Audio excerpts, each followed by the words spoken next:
What was loved by poor people until rich people ruined it? Comic cons used to be pretty affordable, and you could chat with celebrities for a while.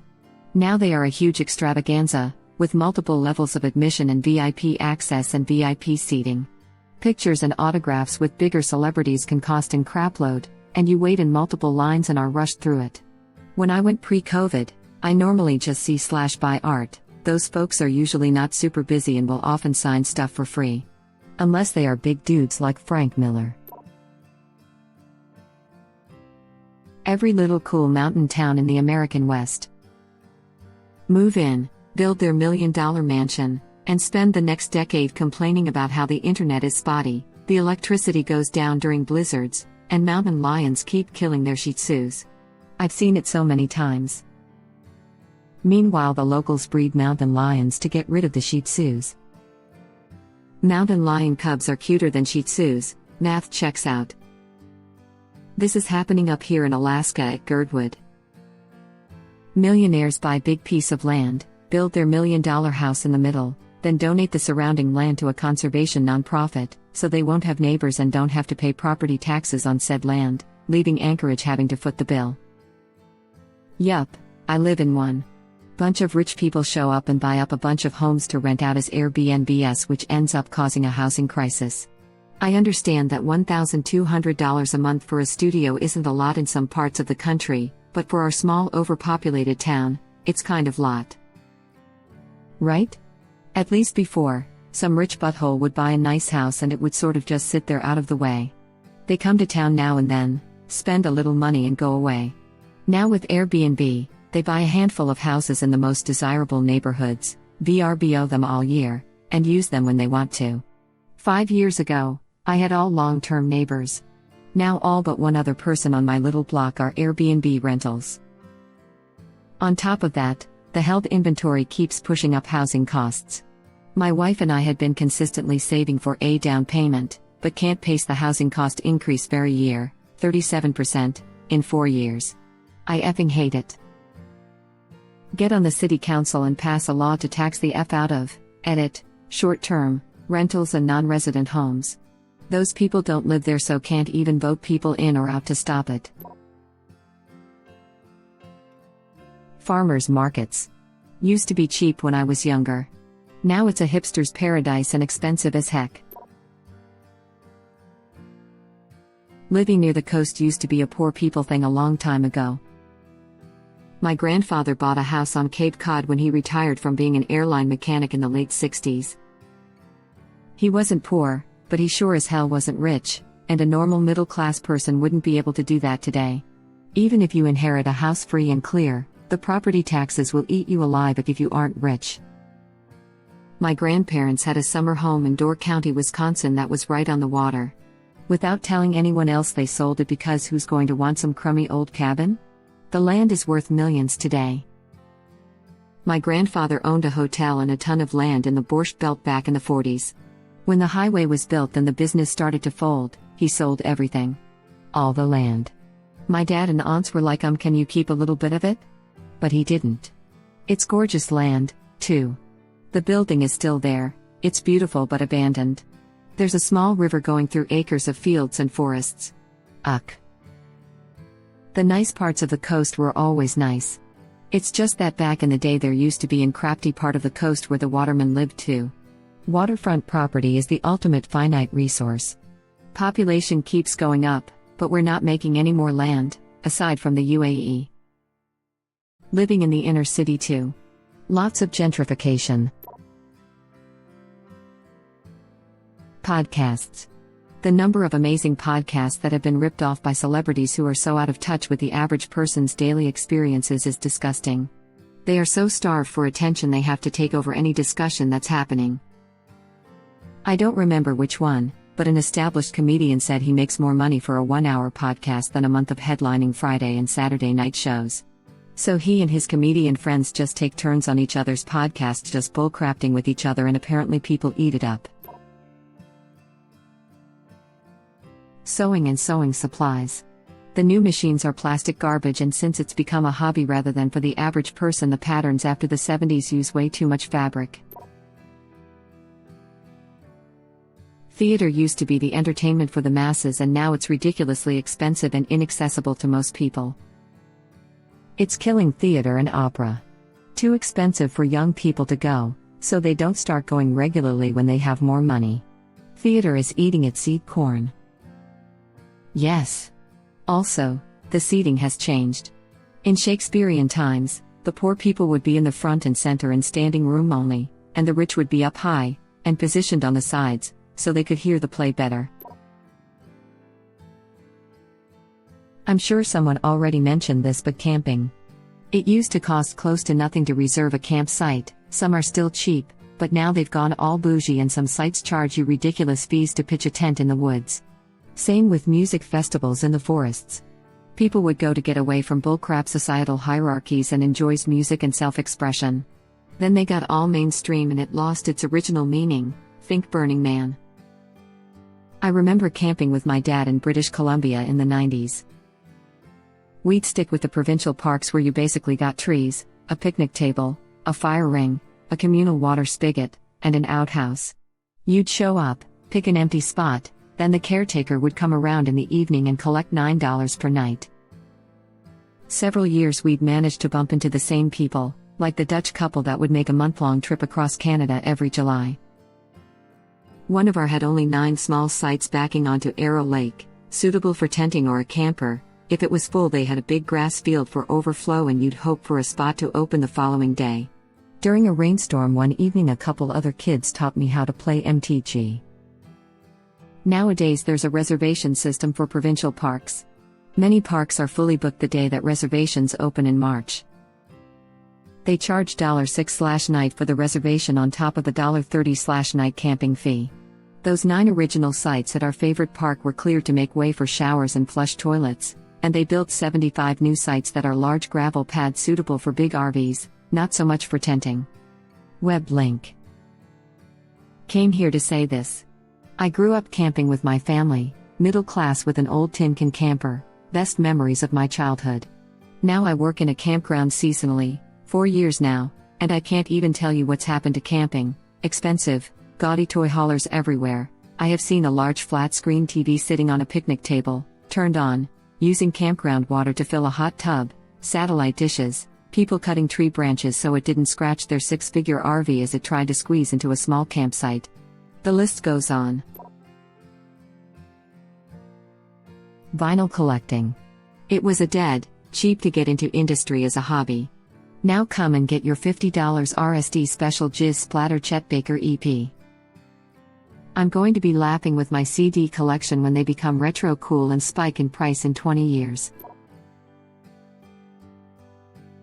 Creating YouTube channels. Edit. Thanks for the awards, guys. The worst part of this is that they all use the same format.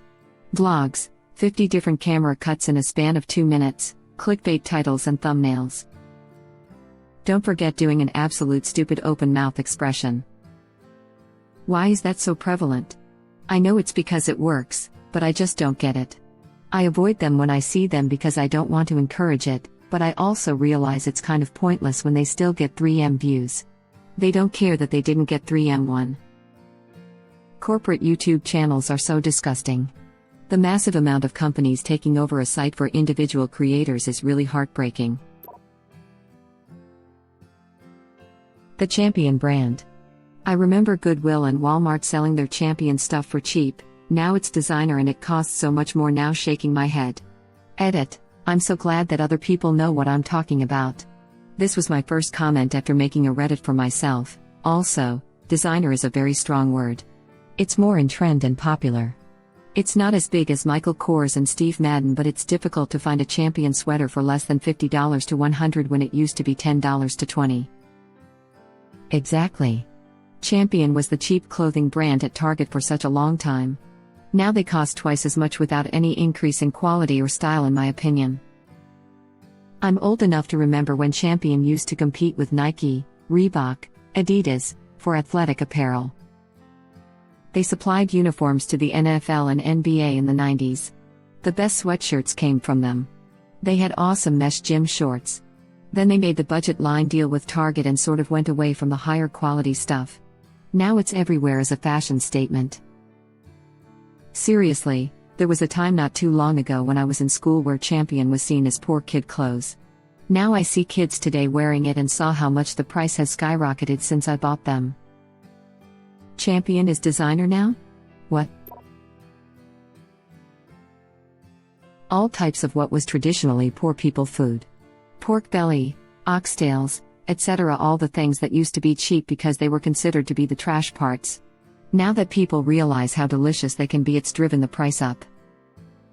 Pork belly used to be so much more affordable. It's a true shame how much it jacked up in price.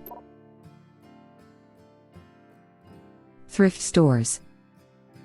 Did you know about something called Thrift Con? People fly out to a convention center to buy vintage stuff, laughing out loud. I saw a video about that in Atlanta. They basically just reinvented the flea market but for rich people.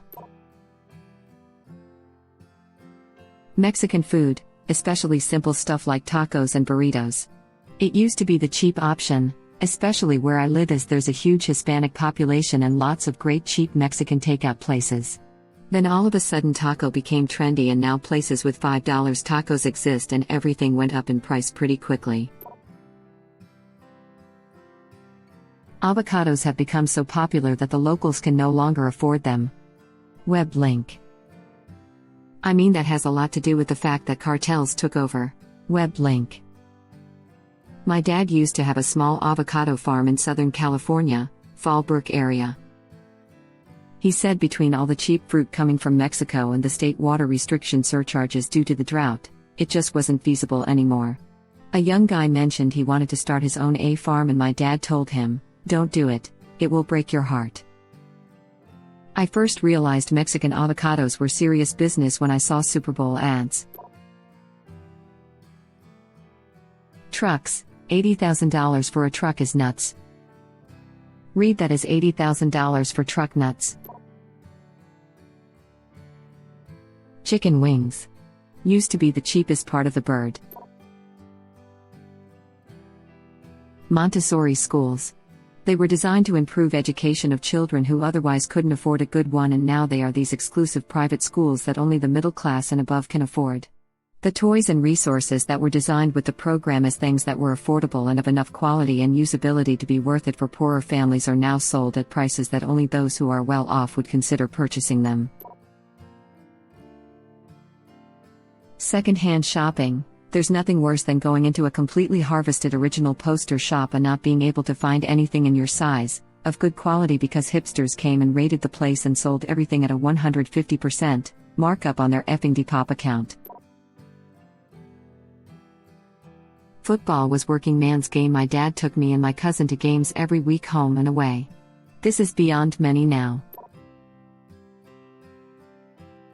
Carhartt clothing. Everybody wants to wear Carhartt clothing, but nobody wants to do Carhartt work. Shopping at Goodwill is on its way. Just the other day, a pack of rabid teenage girls who were clearly dropped off in a minivan, and were all wearing name brand stuff, tore my local Goodwill apart. It was astounding to watch. It was like a bunch of seagulls ransacking a picnic. It's hard to be mad at that kind of thing because they're just enjoying themselves, but man, if I don't miss grabbing 15 clothing items for under $10. At least Thursday is $1 tag day. Cheap foods, donuts, cupcakes, hamburgers, wings, that have all been given the foodie treatment and went from good cheap eats to gourmet pricing without a corresponding increase in quality. Tybee Island, Georgia, aka the Redneck Riviera, used to be a place where one could get a house close to the beach for a relatively low price, until rich movie stars started buying there. Basically everything. If it's popular with the poor, rich people will eventually find a way to take it over, so they can turn a tidy profit. Food that was cooked out of necessity. Chinese dumplings or pot stickers, for example, was a way to stretch out meat rations over an extended amount of time. A pound of meat can be quickly consumed by a family of 5, but if you wrap small portions of that meat with carrots, cabbage, and virtually any vegetable in dough and either boil it or fry it, you can satiate the entire household for a longer period of time. When rich people started making it, basically with the same ingredients, the tone of the dish changed. Before, it was consumed because hard decisions had to make it through a rough period. Now, at places like Fats, a set of 5 dumplings will set you back about $15 and served as an appetizer to $100 or more meal, giving the illusion that you're eating some ballin'-butt dumplings when in reality, it's just dumplings. The same can be said for every carb, really. Why is Mexican food wrapped in tortillas and stuffed with beans, rice, and vegetables? Because those carnitas are expensive, so we're packing it in cheap stuff to make it stretch. Why is Indian food served with naan, roti, or over rice? Because grains are cheaper than meats. Italian pasta, French bread, pierogies, cornbread, mashed potatoes, fries/chips. All just a way to combine the cheapest starch that can be obtained in the area with whatever protein is available. Edit: if you want to be the 12th person to mention that Indian food can be vegetarian, please be my guest. The argument still holds, just replace meat with eggs, yogurt, or cottage cheese. The point is, meals are built around an expensive ingredient, adding a cheaper ingredient to complement and flesh it out. Protein and fat tend to be more expensive than carbohydrate, so it usually works out with grains supplementing meat. It's only very recently that fatty plant production has scaled up to be able to theoretically meet this demand in most of the world. Taking junky old cars and fixing them up as a hobby. Rich people discovered they could buy up loads of potentially very worthwhile project cars for not much, restore them to a level of unobtainable quality and price which drove the price up. Now everyone knows what they have, IRL.png, and holds out for the big buyers instead of the neighbor down the street. They turned a hobby into a billion-dollar industry and entertainment conglomerate, so they can sell the cars to other rich people, since few people can afford a $200,000 restored Mustang or GTO or whatever it is. Vegan food. When it became a trend, the label vegan made it 50% more expensive. There was a huge scandal in the late 2000s when it was revealed most pizza shops didn't use real cheese, because plant-based was cheaper. Today vegan cheese 200%, compared to normal cheese. Burning Man. The outdoors. So many places used to be difficult to get to, required some level of toughness and grit just to see. More and more people argue that they are entitled to see these places without that, and they're flooding in, paving roads, cramming parking lots full, and trampling some of the most pristine, delicate, untouched areas of the world. I'm not trying to gatekeep these places, but nature sure was. Classic cars.